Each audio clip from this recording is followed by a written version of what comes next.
जय हिंद, नमस्कार, good evening सभी लोगों को। देखिए हम क्लास 10th का आज नया चैप्टर चालू करने जा रहे हैं जिसका नाम है जैव प्रक्रम यानी लाइफ प्रोसेसेस। ये आज हम पढ़ेंगे। इसके पिछले लेक्चर में हम साइंस का पहला चैप्टर खत्म किए थे जिसका नाम था रासायनिक अभिक्रियाएं तथा समीकरण, केमिकल रिएक्शन एंड इक्वेशन। वो जो था केमिस्ट्री का चैप्टर था, ये बायोलॉजी का चैप्टर। देखिए 3 तरह के विज्ञान होते हैं, हम आपको बताए भी थे। 3 तरह के विज्ञान होते हैं। कौन कौन से? फिजिक्स, जिसमें हम क्या पढ़ते हैं, अपने आसपास के जो नेचर के रूल हैं उनके बारे में डिस्कस करते हैं। और दूसरा होता है केमिस्ट्री, जिसमें केमिकल के बारे में डिस्कस किया जाता है, यानी कि रसायनों के बारे में, कोई चीज़ कैसे बना हुआ है इसके बारे में। जैसे कि चीनी कैसे बना हुआ है इसके बारे में डिस्कस कर लेंगे, एनर्जी के बारे में डिस्कस कर लेंगे केमिस्ट्री में। फिर आता है बायोलॉजी, जो आज हम पढ़ने वाले हैं। और बायोलॉजी में क्या पढ़ना होता है कि जीव का शरीर जो है कैसे काम करता है, इसी के बारे में हमको डिस्कस करना होता है। हम मशीनरी पढ़ते हैं ना, मान लीजिए कि कोई मशीनरी है, हमको बनाना है, कोई पंखा है, उसका क्या पढ़ते हैं हम? स्ट्रक्चर पढ़ते हैं, समझते हैं कैसे ये काम कर रहा है। तो वैसे ही बायोलॉजी में हम पढ़ते हैं कि जीवों के शरीर के अंदर जो ऑर्गन्स हैं वो कैसे काम कर रहे हैं, जीव का शरीर जो है कैसे काम कर रहा है, यही जो है बायोलॉजी में आता है। और आज का यही हमारा चैप्टर है जैव प्रक्रम यानी लाइफ प्रोसेसेस। लाइफ प्रोसेसेस इस चैप्टर का नाम है। जैव प्रक्रम ये क्या होता है, पहले समझिए जैव प्रक्रम आखिर होता क्या है। तो जैव प्रक्रम का मतलब बाबू कुछ नहीं है, जीवों में वो होने वाली सभी प्रक्रियाएं जो उसके जीवित रहने के लिए जरूरी हैं। मतलब कि अगर हमको जीवित रहना है, जिंदा रहना है, तो हम क्या क्या करेंगे? हमको पहले तो चाहिए खाना पानी। बिना खाना पानी के हम जिंदा नहीं रह सकते हैं, हम पेटू राम हैं, समझ रहे हैं। तो हमको चाहिए खाना पानी। दूसरा चाहिए सांस। हम अगर सांस नहीं लेंगे तो हम जिंदा नहीं रहेंगे। अगर हमको 1 मिनट भी सांस रोकना पड़े हम मर जाएंगे। तो हमको 2 चीजें जरूरी हो गई जो हमको जिंदा रहने के लिए आवश्यक है। तीसरा चीज क्या है? ट्रांसपोर्टेशन। हमारा अभी दिल धड़कना बंद कर दे, हम हार्ट अटैक से ऐसे लुढ़वा के मर जाएंगे, समझ रहे हैं। तो काहे हम मरे? कहाँ से? कि ट्रांसपोर्ट नहीं हो रहा था। जैसे हार्ट पंप कर रहा था, हमारा दिल जो है पंप कर रहा था खून को, तो वो क्या कर रहा था? खून के द्वारा सभी पदार्थों को शरीर में फैला रहा था, शरीर में भेज रहा था। जो भी शरीर को जरूरत है एक जगह से दूसरी जगह, पेट से खाना को लेके जाना है दिमाग तक। कहाँ से? कि दिमाग की कोशिकाओं को भी क्या चाहिए? ऊर्जा चाहिए। तो ऊर्जा के लिए खाना चाहिए। तो अब पेट से खाना को ले जाना है दिमाग तक, कौन ले जाएगा? ब्लड ले जाएगा। तो ये सभी काम ब्लड करता है। लेकिन ब्लड अगर पंपे ना हो, ब्लड दौड़बे नहीं करे हमारे शरीर में, तो ये काम नहीं होगा। तो ट्रांसपोर्ट का भी काम हमारे शरीर के अंदर होना चाहिए। 3 चीजें होनी चाहिए। चौथा क्या होना चाहिए? चौथा एक्सक्रीशन होना चाहिए, उत्सर्जन होना चाहिए। अब जैसे कई लोगों का किडनी खराब हो जाता है, तो किडनी खराब होने से क्या होता है? उनका डेथ हो जाता है, उनका डायलिसिस कराना पड़ता है। और अगर टाइम से नहीं डायलिसिस होता है तो डेथ हो जाता है। क्यों ऐसा होता है? कैसे? कि उनके अंदर से एक्सक्रीशन नहीं हो रहा था, उनके अंदर पेशाब नहीं बन रहा था। खराब जो पदार्थ शरीर के अंदर बन रहा है वो शरीर से बाहर निकालना भी जरूरी है। नहीं निकलेगा तो टॉक्सिक हो जाएगा हमारा शरीर। टॉक्सिक मतलब जहरीला।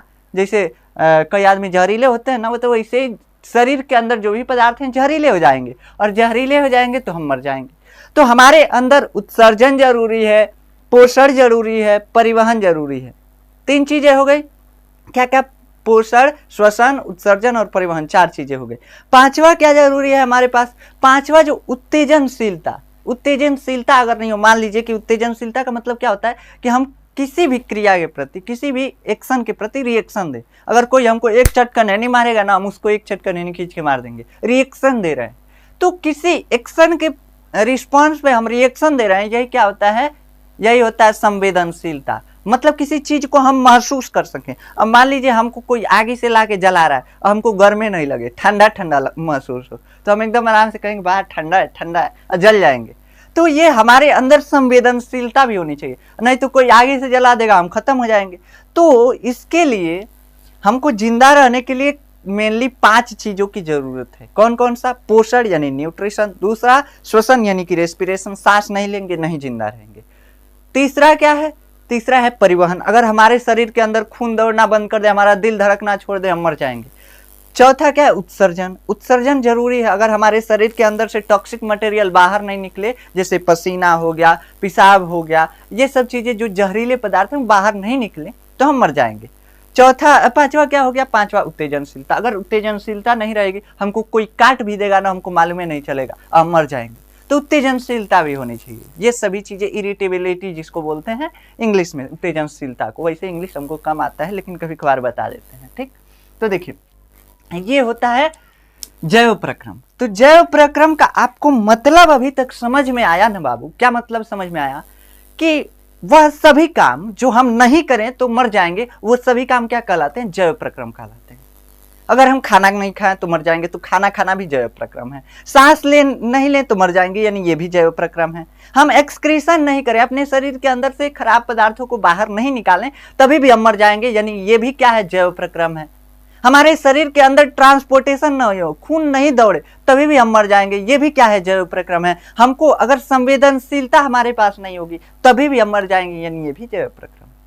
तो सब कुछ जैव प्रक्रम। हम जिंदा किस लिए हैं? कहां से कि हमारे अंदर जैव प्रक्रम हो रहा है। हमारी जिंदगी किससे है? जैव प्रक्रम की वजह से। अब कई लोग कहते हैं सब हमारी जिंदगी तुमसे है, तो आज से समझाना बाबू। जब कोई कहेगा कि तुमसे ही हम जिंदा हैं, तो कहिएगा तब जैव प्रक्रम तेल लेने गया है, कहिएगा कि जैव प्रक्रम कहाँ गया? तो हाँ कहिएगा हम हमारे वजह से तुम जिंदा नहीं हो, जैव प्रक्रम की वजह से जिंदा हो। तुम्हारे अंदर लाइफ प्रोसेस चल रहे हैं, इसके वजह से तुम जिंदा हो। समझ में आया है? तो ये होता है जैव प्रक्रम। तो आप लिखेंगे क्या? जैव प्रक्रम में लिखेंगे वे सभी प्रक्रियाएं, वे सभी प्रक्रियाएं। एक गाना है, क्या गाना है जानते हैं? पहले लिखिए तब गाना सुनाएंगे। वे सभी प्रक्रियाएं जो एक जीव को, देखिए हम जो डिफिनीशन इसका बना रहे हैं ना, वो अपने मन से बना रहे हैं। ऐसा नहीं है कि कहीं लिखा हुआ है देख के लिख रहे हैं, ऐसे ही आप भी बना सकते हैं। ये नहीं लिखिए तो भी चलेगा, लेकिन इसका डिफिनीशन आप अपने मन से बना करके सही लिखिए। एक बार आप पहले ट्राई कीजिए वीडियो को रोक करके कि डिफिनीशन हम बना पा रहे हैं कि वो सभी प्रक्रियाएं जो जीव को जीवित रखने के लिए आवश्यक होती हैं जैव प्रक्रम कहलाती हैं। ये नहीं बना सकते? बना सकते हैं। तो लिखिएगा वे सभी प्रक्रियाएं जो जीव को जीवित रखने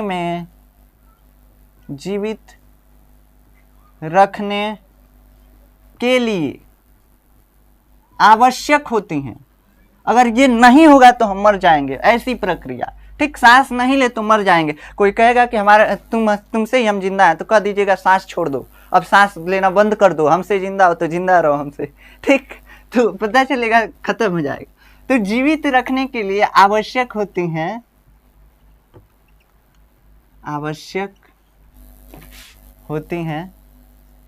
क्या कहलाती हैं? जैव प्रक्रम। जैव प्रक्रम यानी कि लाइफ प्रोसेसेस का मतलब प्रक्रियाएं, बहुत सारी प्रक्रिया हो गई, जैव प्रक्रम कहलाती हैं।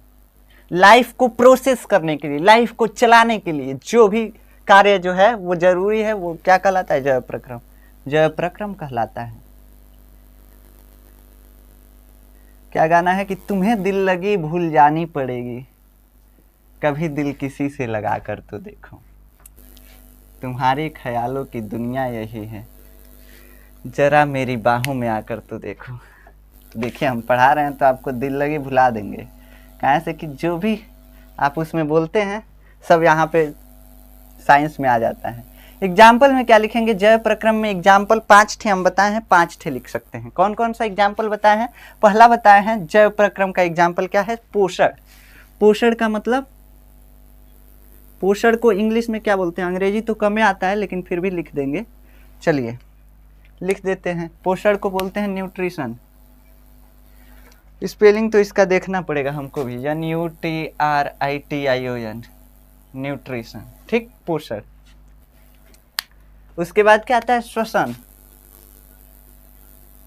स्पेलिंग जानते हैं? इंग्लिश वाला ऐसा बनाया जैसे देखिए, गो, GO गो, यहाँ पे ओ का ओ मंत्र आ रहा है, यहाँ पे TO टू, ओ का उ मंत्र आ रहा है, तो पता नहीं चलता है क्या पढ़े, तो गड़बड़ा जाता है अंग्रेजी, इसीलिए हम अंग्रेजी नहीं पढ़ते हैं।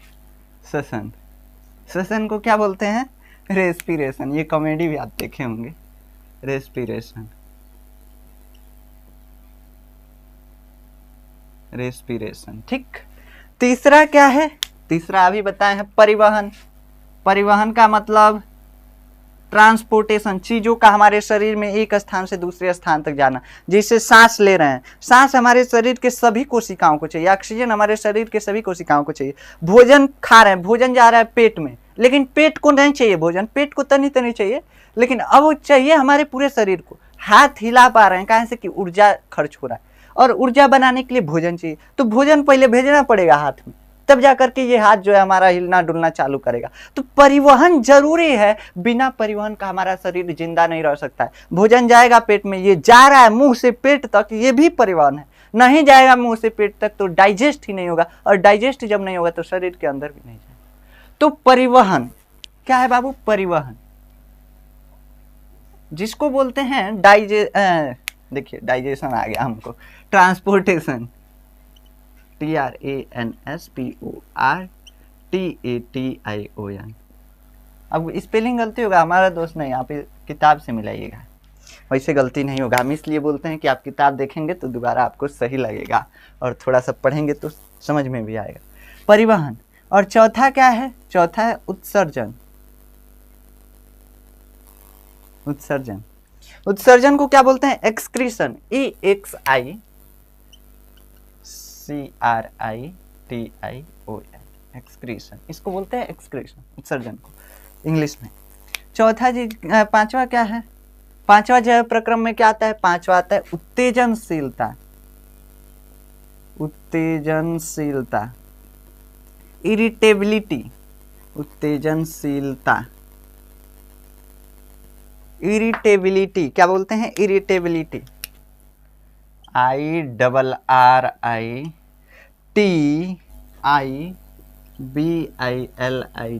इरिटेबिलिटी। ठीक, ये होता है इसका स्पेलिंग। तो उत्तेजनशीलता, ये जो है 5 चीजें हमारे लिए एकदम जरूरी है। अगर ये हम नहीं करें तो हम जीवित नहीं रहेंगे। अब कोई कहेगा रिप्रोडक्शन भी जरूरी है, कोई कहेगा रिप्रोडक्शन भी जरूरी है, हम जानते हैं कई लोग कहेंगे। तो रिप्रोडक्शन बाबू जरूरी नहीं है, हमारे जिंदा रहने के लिए रिप्रोडक्शन जरूरी नहीं है। हम क्या बोले हैं कि जैव प्रक्रम क्या है? जैव प्रक्रम का मतलब होता है कि वो सभी चीजें जो हमको जीवित रखने के लिए आवश्यक हो। तो रिप्रोडक्शन नहीं करेंगे तो जिंदा तो रहेंगे, हमारा जो पीढ़ी है वो आगे नहीं बढ़ेगा। ऐसा होगा, ऐसा नहीं होगा कि हम मर जाएंगे नहीं रिप्रोडक्शन करेंगे। तो रिप्रोडक्शन नहीं करेंगे तो बस पीढ़ी आगे नहीं बढ़ेगा और कुछ नहीं होगा। अब कहेंगे वृद्धि नहीं करेंगे तो जो बौना होता है, नाटा होता है, क्या वो जिंदा नहीं रहता है? रहता है। तो वृद्धि भी जो है ये भी जैव प्रक्रम का हिस्सा नहीं, वृद्धि जो है ये भी जैव प्रक्रम का हिस्सा नहीं है। अब कहेंगे कि और कुछ भी बोल सकते हैं आप, बहुत कुछ बोल सकते हैं, मोटापा होना या वृद्धि होना ही हो सकता है। तो ये सारी चीजें जो है हमारे जैव प्रक्रम का हिस्सा नहीं है। जैव प्रक्रम का मतलब वही चीज आएगा जो नहीं होगा तो हम मर जाएंगे, बस उतना ही है जैव प्रक्रम। ठीक, तो ये 5 चीजें जो हैं जैव प्रक्रम के अंतर्गत आती हैं। जैव प्रक्रम के अंतर्गत 5 चीजें आती हैं। अब एक चीज होता है, जैसे हम क्या कर रहे थे, हम फिजिक्स जो भी अपने भौतिक जगत में देख रहे थे, भौतिक जगत मतलब अपने आसपास के चीज़ों के व्यवहार के बारे में पढ़ रहे थे, तो हम बोल रहे थे कि हम फिजिक्स पढ़ रहे हैं। क्या पढ़ रहे हैं? फिजिक्स पढ़ रहे हैं। ऐसे ही केमिकल के बारे में स्टडी कर रहे थे तो हम कह रहे थे केमिस्ट्री पढ़ रहे हैं। क्या पढ़ रहे हैं? केमिस्ट्री पढ़ रहे हैं। रसायन के बारे में अध्ययन कर रहे हैं, रसायन विज्ञान पढ़ रहे हैं। ऐसे ही यहाँ पे बायोलॉजी पढ़ रहे थे, जीवों के बारे में। बायो मतलब होता है जीव और लॉजी मतलब पढ़ना। तो बायोलॉजी का मतलब होता है कि जीवों के बारे में अध्ययन, लॉजी मतलब अध्ययन होता है, तो जीवों के बारे में अध्ययन, तो ये हो गया बायोलॉजी। तो वैसे ही हम कहते हैं कि जब हम जैव प्रक्रम, ये 5 जो जैव प्रक्रम है, इन सभी के बारे में पढ़ेंगे ना, तो इसका एक नाम रख दिए हैं, इसका एक नाम रख दिए और उसको क्या बोलते हैं? फिजियोलॉजी। क्या बोलते हैं? फिजियोलॉजी, यानी कारिकी। समझ में आया? जैसे बायोलॉजी जीव के बारे में पढ़ रहे हैं तो बायोलॉजी, वैसे जीव में वो सभी प्रक्रिया जो उसको जिंदा रहने के लिए आवश्यक है उसके बारे में पढ़ेंगे तो उसको क्या बोलेंगे? फिजियोलॉजी, यानी कि कारिकी। चलिए लिख लीजिए, इसको भी नोट डाल करके लिख लीजिएगा कि जैव प्रक्रम के अध्ययन को हम क्या बोलते हैं? फिजियोलॉजी बोलते हैं। फिजियोलॉजी, फिजियोलॉजी गड़बड़ा जाएगा। जैव प्रक्रम के अध्ययन को, जैव प्रक्रम के अध्ययन को देखिए हमारे साथ साथ लिखेंगे ना तो आपका नोट्स बहुत बेस्ट बनेगा। अब हम नोट्स देते हैं वो किताबी भाषा में रहता है, एकदम पूरा किताबी भाषा में रहता है। हम जो पढ़ाएंगे यहाँ सब डिफिनीशन अपने मन से लिखते हैं, सब डिफिनीशन। ये कभी जो है ऐसा नहीं एक वर्ड नहीं मिलेगा, कहीं कहीं आपको बहुत ज़्यादा चेंजेज मिलेंगे। एक भी मतलब नोट से ज़्यादातर नहीं मिलेगा। तो जैव प्रक्रम के अध्ययन को हम क्या बोलते हैं? कार्यकी बोलते हैं। नोट्स भी हमारा ही बनाया हुआ है, ऐसा नहीं है कि नोट्स किसी और का बनाया हुआ है, नोट्स भी हम ही बनाते हैं, कार्यकी, लेकिन वो किताबी भाषा में लिखा जाता है वैसे। Physiology, PHYSIOLOGY, physiology. ठीक, जैव प्रक्रम के अध्ययन को कार्यकी फिजियोलॉजी कहते हैं। ठीक, ये आप लिख सकते हैं। अब पहला हम जैव प्रक्रम के बारे में पढ़ना चालू करेंगे, और वो पहला जैव प्रक्रम क्या है? पहला जैव प्रक्रम है पोषण, यानी कि न्यूट्रिशन। ये न्यूट्रिशन क्या होता है? चलिए हेडिंग लगाइए इसको। हम थोड़ा सा चाहें तो मिटा दें क्या? कैसे कि हमको हेडिंग लगाने में थोड़ा सा हसकत लग रहा है, लेकिन लगाना तो पड़ेगा। चलिए हमारे साथ ही लगा लीजिए हेडिंग, पोषण। पोषण जिसको हम क्या बोलते हैं? Nutrition, NUTRITION, nutrition. स्पेलिंग हमारे साथ बोलिए, आपको भी याद हो जाएगा। ठीक है, ठीक है। चलिए, न्यूट्रिशन, पोषण, ये क्या होता है? पोषण, पोषण का मतलब होता है ना, पोषण का मतलब ऐसे इसके नाम से ही समझ में आता है, जो हमको पाले पोसे उसी को हम पोषण बोलते हैं, समझ रहे हैं? तो भोजन जो है हमको क्या करता है? हमको पोषण देता है, हमको जिंदा रहने के लिए क्या करता है? जिंदा रहने के लिए हमको ऊर्जा देता है भोजन। तो भोजन का अंतर्ग्रहण और उसका उपयोग बस क्या है? पोषण है। और ये अंतर्ग्रहण क्या है? अंतर्ग्रहण, अंतर्ग्रहण का मतलब होता है भोजन को बस शरीर के अंदर ढकेल दीजिए, हो गया अंतर्ग्रहण। बस शरीर के अंदर भोजन को कर दिया अंतर्ग्रहण, मुंह में भोजन ले लिया अंतर्ग्रहण हो गया, बस इतना ही अंतर्ग्रहण।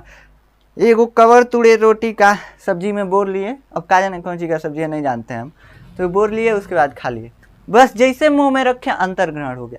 तो अंतर्ग्रहण के बाद भोजन का अंतर्ग्रहण तथा उसका विविध कार्यों में उपयोग। अब हमारे शरीर में उसका उपयोग क्या क्या हो रहा है? कुछ आवाज़ आपको अलग से भी आ रहा होगा, बाई को का थोड़ा सा इग्नोर कीजिएगा। देखिए, तो हमारे शरीर में उसका उपयोग क्या क्या हो रहा है भोजन का, वही क्या कहलाता है? पोषण कहलाता है, न्यूट्रिशन कहलाता है। हमारे शरीर में भोजन का क्या क्या उपयोग होता है? याद कीजिए। जब भूख लगता है हम एकदम लुजुर पुजुर हो जाते हैं, मतलब कि एकदम अब लगता है हमारे पास एनर्जी नहीं है, भूख लगता है तो हमारे अंदर एनर्जी, ऊर्जा लाने के लिए कौन उत्तरदायी है? भोजन। भोजन चाहिए तभी हमारा क्या होगा? हमारे पास ऊर्जा आएगा। दूसरा चीज, अगर खाना वाना नहीं खाए तो देखते हैं कई लोग अगर कम खाना खाते हैं एकदम कुपोषित हो जाते हैं। कुपोषित हो जाने का मतलब एकदम पतला, ऐसे हड्डी हड्डी लगने लगता है, वैसे हमारा भी है लेकिन हम खाते हैं। ठीक, तो हम खाते हैं, ऐसा नहीं है। तो जो कुपोषित हो जाते हैं मतलब कि उनके अंदर क्या हो जाता है? भोजन की कमी से वृद्धि नहीं होता है, विकास नहीं होता है। तो विकास जो है, वृद्धि और विकास के लिए भी क्या चाहिए? भोजन चाहिए। तीसरा दो चीज हो गया, एक एनर्जी हो गया और उसके बाद वृद्धि हो गया। तीसरा चीज, अगर हमारे शरीर में कहीं टूट फूट हुआ है, मान लीजिए ब्लेड से काट लिए, कई लोग काट के नाम लिखते हैं, वैसे हम ऐसे मान लीजिए गलती से कट गया। ठीक, अब कट गया तो ये कट गया तो इसका रिपेयरिंग कैसे होगा? भोजन जाएगा, जो रिपेयरिंग करने वाला पदार्थ है उसमें भोजन कन्वर्ट होगा, भोजन को उस पदार्थ में कन्वर्ट किया जाएगा, और ये जो हमारा हाथ कटा हुआ है ना, इसको रिपेयर किया जाएगा, यानी कि मरम्मत होगा। तो हमारे शरीर में मरम्मत के लिए भी भोजन ही उत्तरदायी है। जो भी रिपेयरिंग के लिए सामान है, जैसे मान लीजिए हमारा एगो दीवार तनी मनी टूट गया तो उसके लिए क्या करेंगे? एगो ईंटा लाएंगे, बालू लाएंगे, सीमेंट लाएंगे और उसको रिपेयर कर देंगे। वैसे ही हमारे शरीर के अंदर अगर कुछ कटा है, चोट लगा है, तो उसको रिपेयर करने के लिए कुछ पदार्थ चाहिए, और उन पदार्थों को बनाने में कौन हेल्प करता है? भोजन। तो भोजन जो है, पोषण जो है, हमारे 3 काम में हेल्प कर दिया। कौन कौन सा? पहला एनर्जी देगा, दूसरा वृद्धि करेगा, तीसरा मरम्मत करेगा, चौथा क्या करता है? यह हमको प्रतिरोधक क्षमता भी देता है।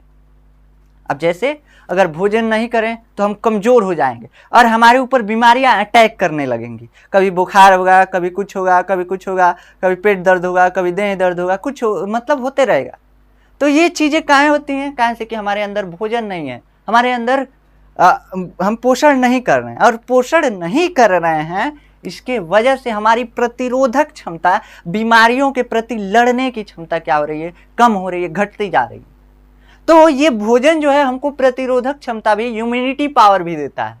तो कोरोना में कहिएगा कि खूब ढेर खाना खाए होते तो हमारा इम्यूनिटी पावर बढ़ जाता, तो ऐसा नहीं होता है। ज़्यादा खाना खाने से भोजन मतलब ज़्यादा खाना खाने से इम्यूनिटी पावर ज़्यादा बूस्ट नहीं होता है। हाँ, लेकिन इम्यूनिटी जो है भोजन से ही बनता है। इम्यूनिटी जिसको हम बोलते हैं, अभी कोरोना में तो इम्यूनिटी सब कोई किया हुआ था। इम्यूनिटी मतलब प्रतिरोधक क्षमता। वैसे इम्यूनिटी के बारे में डिटेल से 11th क्लास में आपको पढ़ना है, जिसमें पढ़ा जाएगा कि इम्यूनिटी में क्या आता है, बहुत कुछ आता है, उसके बारे में हम पढ़ेंगे। एंटीबॉडी वगैरह आता है, उसके बारे में पढ़ा जाएगा। तो 11th में, अभी तो हम 11th का नहीं पढ़ाते हैं, लेकिन आप पढ़ेंगे तो आपको पता चलेगा। तो ये इम्यूनिटी पावर के लिए भी भोजन चाहिए। भोजन से ही क्या बनते हैं, प्रतिरक्षी बनते हैं।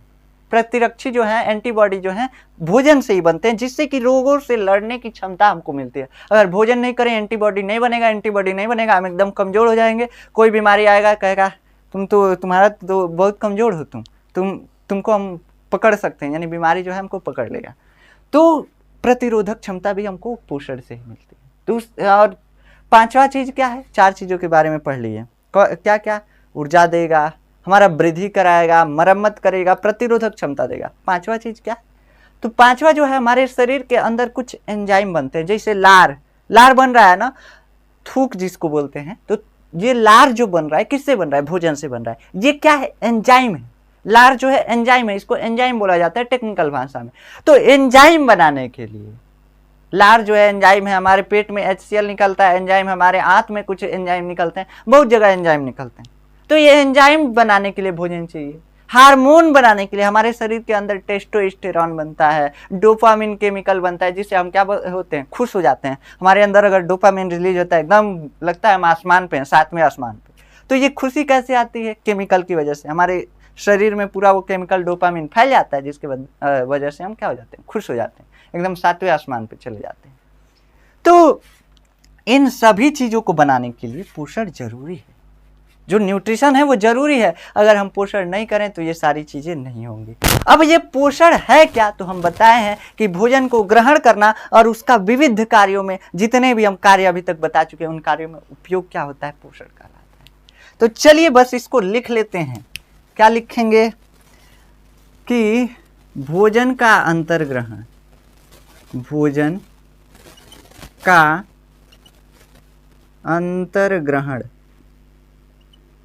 अंतर्ग्रहण, इनहेलेशन इसको इंग्लिश में बोलते हैं। इनहेल कर लिए, बोला जाता है ना, तुम क्या कर लिए, खाना इनहेल कर लिए।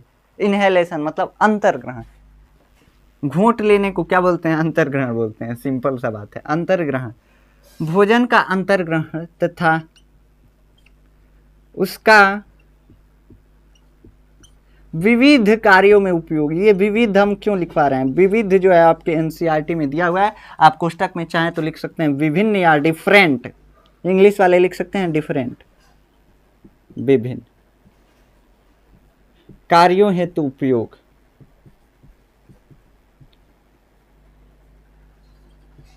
कार्यों हेतु उपयोग। दिख रहा है ना आपको?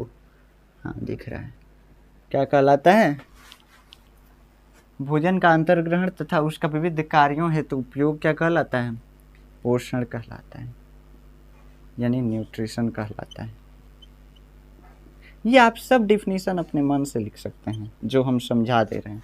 अब इसके कार्य क्या क्या हैं? कार्य भी हम लिखवा सकते हैं। अभी जगह आपको दिख रहा है, थोड़ा जगह भी है हमारे पास और आपको दिख भी रहा है। तो भोजन पोषण के कार्य, पोषण के कार्य, पोषण के कार्य में पहला कार्य लिखिए। क्या लिखेंगे? पहला कार्य ऊर्जा प्रदान करना, ऊर्जा प्रदान करना, ऊर्जा प्रदान करना। दूसरा ये काम हमारे शरीर में क्या कर रहा है? वृद्धि, शरीर की वृद्धि लिख सकते हैं, शरीर की वृद्धि। तीसरा चीज हमारे शरीर में ये क्या काम कर रहा है बाबू? हमारे शरीर में ये काम कर रहा है मरम्मत में, मरम्मत, मरम्मत।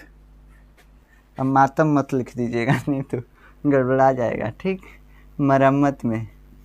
चौथा क्या हेल्प कर रहा है हमारे शरीर में? ये हमारे शरीर में प्रतिरोधक क्षमता भी दे रहा है। प्रतिरोधक क्षमता, और प्रदान करना लिख सकते हैं, प्रदान करना। और पांचवा क्या है, इसके नीचे लिखेंगे तो दिखेगा तो आपको, लेकिन चलिए ऊपर ही लिख देते हैं, प्रतिरोधक क्षमता प्रदान करना। और पांचवा क्या है, पांचवा है एंजाइम और हार्मोन का क्या निर्माण, तो इसको लिख सकते हैं नियामक पदार्थ। देखिए एंजाइम और हार्मोन को मिलाकर के सीधा बोल दिया जाता है नियामक पदार्थ। इसमें लिख लीजिए एंजाइम और हार्मोन, हार्मोन्स का निर्माण। ठीक, ये कौन करता है, भोजन करता है। पोषण की वजह से ही ये सभी चीज़ें संभव है हमारे शरीर के अंदर। ये तो मिट गया हल्का सा हमारे शर्ट से, कोई दिक्कत नहीं है, सफ़ेद है काला हो जाएगा। चलिए, तो ये आप चीज़ें लिख सकते हैं।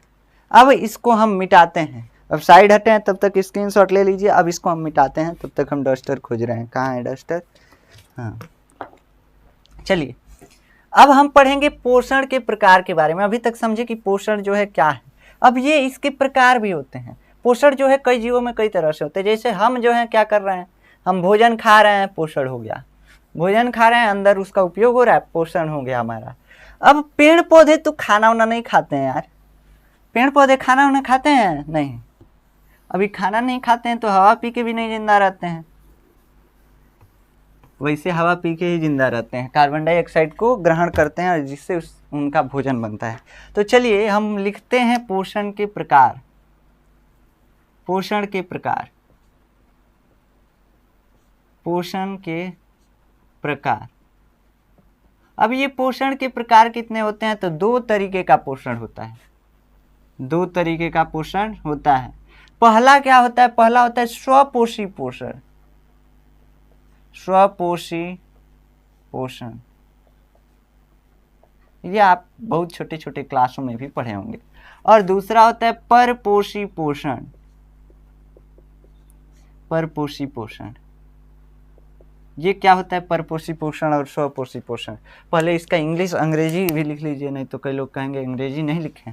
स्वपोषी पोषण ऑटोट्रॉफिक न्यूट्रिशन, ये UTOTROPHIC, ऑटोट्रॉफिक या NUTRITION।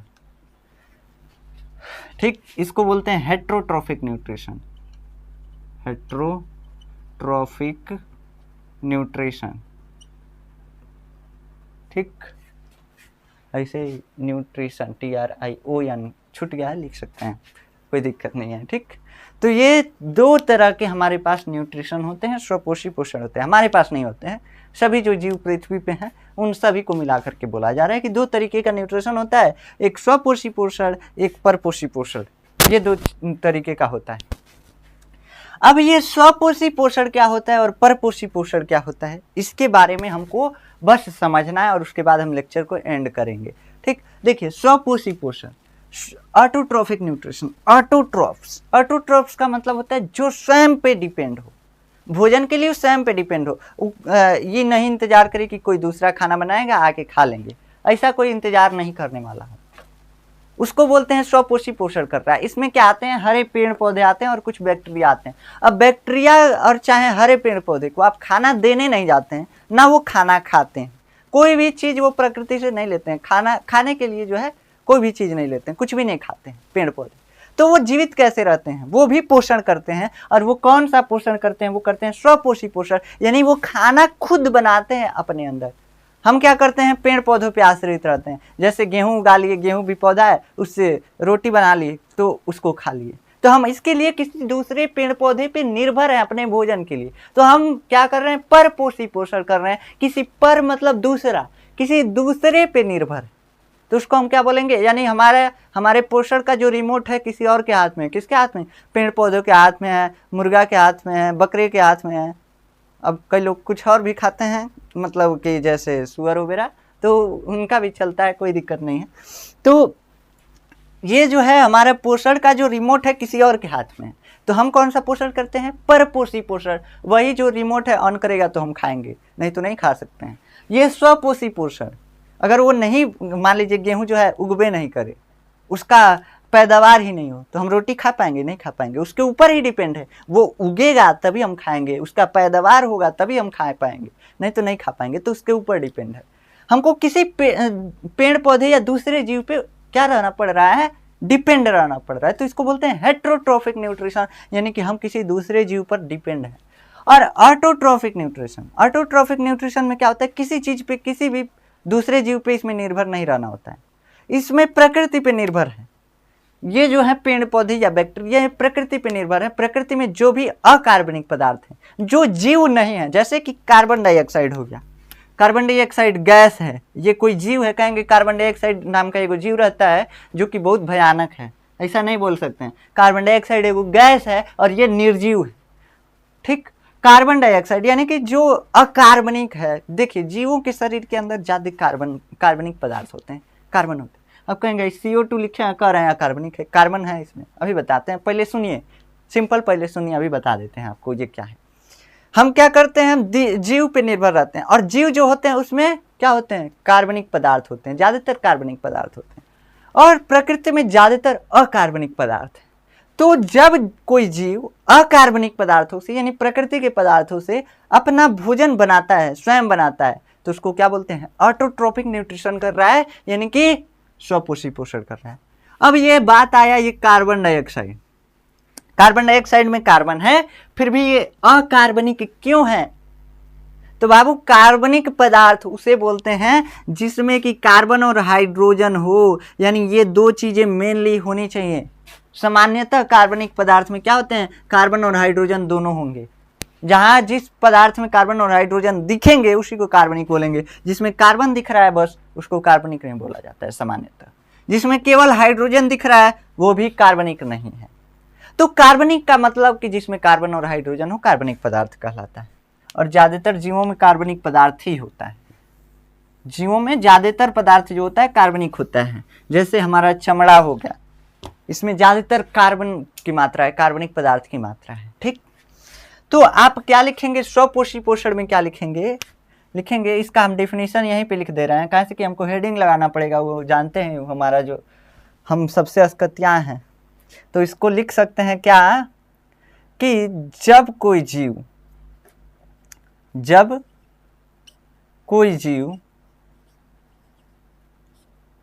प्रकृति में उपस्थित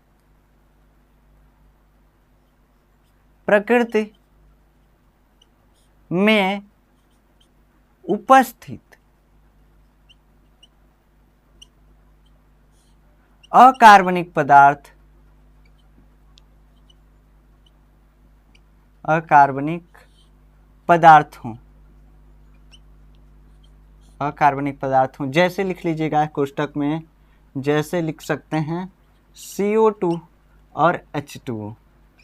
ये दो चीजें मेनली प्रकाश संश्लेषण में जरूरी होती हैं, इसीलिए यहाँ पे लिखवा दे रहे हैं। जब कोई प्रकृति में उपस्थित अकार्बनिक पदार्थों से, जब कोई जीव लिख लीजिए यहाँ पे तो ज्यादा सही रहेगा। जब कोई जीव, या ऐसा जीव भी लिख सकते हैं, कोई दिक्कत नहीं। ऐसे जीव जो प्रकृति में उपस्थित, ऐसे जीव जो प्रकृति में उपस्थित अकार्बनिक पदार्थ हो, जैसे कार्बन डाइऑक्साइड, जल और प्रकाश लिख सकते हैं, और सूर्य का प्रकाश।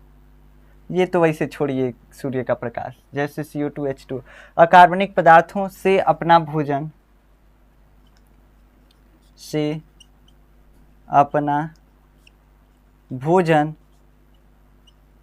स्वयं बनाते हैं, कोई दूसरा नहीं बनाता है, स्वयं बनाते हैं, क्या कहलाते हैं?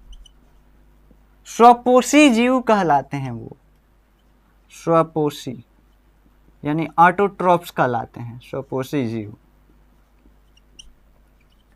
बायोलॉजी में ज़्यादातर इंग्लिश की ज़रूरत होती है, ठीक। स्वपोषी जीव कहलाते हैं।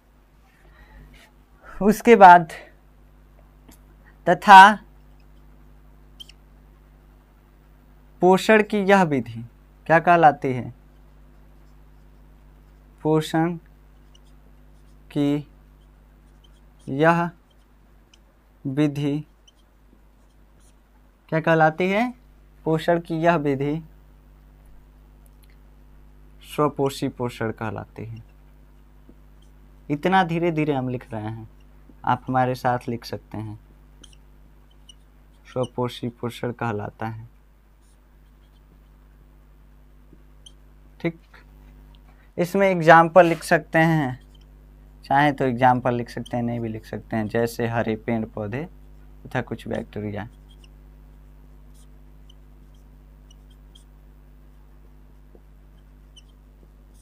हरे पेड़ पौधे तथा कुछ बैक्टीरिया।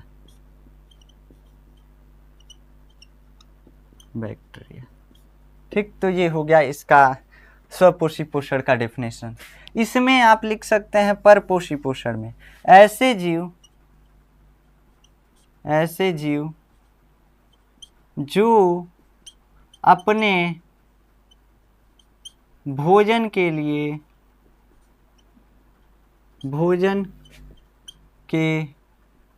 लिए किसी अन्य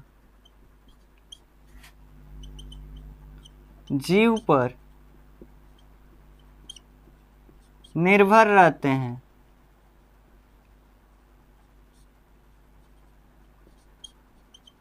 क्या कहलाता है? निर्भर रहते हैं। ऐसे जीव क्या कहलाते हैं? ऐसे जीव जो अपने भोजन के लिए किसी अन्य जीव पर निर्भर रहते हैं परपोषी जीव कहलाते हैं, यानी हेटेरोट्रॉप्स कहलाते हैं। परपोषी जीव कहलाते हैं।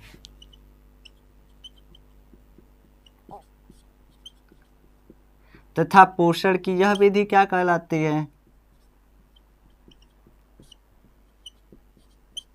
देखिए लाइट जो है फ्लक्चुएट कर रहा है, बिजली।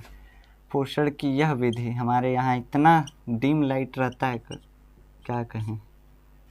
पोषण की यह विधि परपोषी पोषण कहलाती है। पंखा लगता है लाठी से हिलाया जा रहा है। परपोषी पोषण कहलाता है। इसमें आप एग्जाम्पल लिख सकते हैं, जैसे वो दानव तो हम ही हैं जो दूसरे पेड़ पौधे को खाते हैं, मुर्गा खाते हैं, मछली खाते हैं। हम नहीं खाते हैं मुर्गा मछली, फिर चाहे खाते भी होंगे तो कोई दिक्कत नहीं है। ठीक, खा सकते हैं, अंडा भी खा सकते हैं, कोई दिक्कत नहीं है, वैसे खाने के लिए बस खा देते हैं। ठीक, देखिए इसमें एग्जाम्पल लिख सकते हैं मनुष्य, घोड़ा क्या खाता है? घास खाता है, यानी पौधे पे निर्भर रह रहा है। बकरी, ETC, आधा इंग्लिश आधा हिंदी, आधे ही लिख सकते हैं, थोड़ा बड़ा लिखना पड़ता है इसलिए हम कम लिखे हैं। ठीक, तो ये हो गया आपका स्वपोषी पोषण और परपोषी पोषण।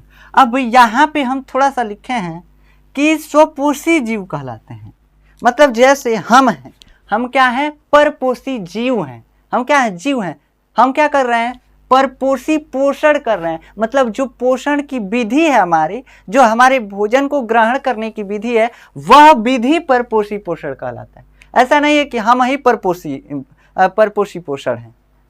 हम परपोषी पोषण हैं नहीं, हम तो आदमी हैं, हम जीव हैं ना।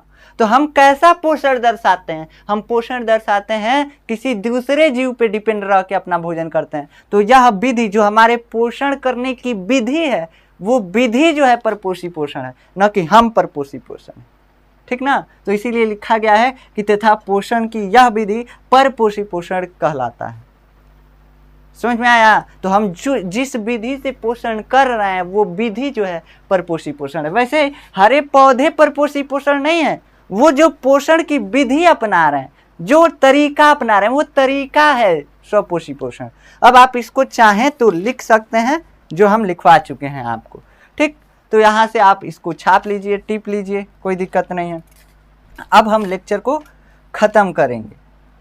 अब हम आगे जो पढ़ेंगे नेक्स्ट लेक्चर में पढ़ा जाएगा स्वपोषी पोषण के बारे में। पहले इसको नहीं चालू किया, पहले इसको थोड़ा हरे पेड़ पौधे वाले जो होते हैं ना, ये थोड़ा जानते हैं, थोड़ा बोरिंग है, पढ़ना जो है थोड़ा सा बोरिंग लगता है हरे पेड़ पौधों में। तो पहले जो बैठना जिसके लिए हमको थोड़ा सा डिफ़िकल्ट हो उसी को पढ़ेंगे, तब जा कर के हम जिसमें आसान है, हम हमारे बारे में पढ़ना है तो हम कितना आसानी से पढ़ सकते हैं। हम मुंह में भोजन लिए, हमारे गले से गया भोजन और कहाँ चला गया, पेट में चला गया, ऐसे पढ़ सकते हैं। तो इसमें सिंप्लिसिटी है, इसमें जो है कॉम्प्लेक्स रहता है, मतलब समझने में कॉम्प्लेक्स इनका सिस्टम नहीं रहता है, समझना हमको कॉम्प्लेक्स लगता है, हमको इनका सिस्टम समझने में उतना इंटरेस्ट नहीं आता है जितना अपना समझने में आता है। ठीक, तो ये चीज़ें हैं, इसके वजह से हम इसको पहले पढ़ेंगे स्वपोषी पोषण को।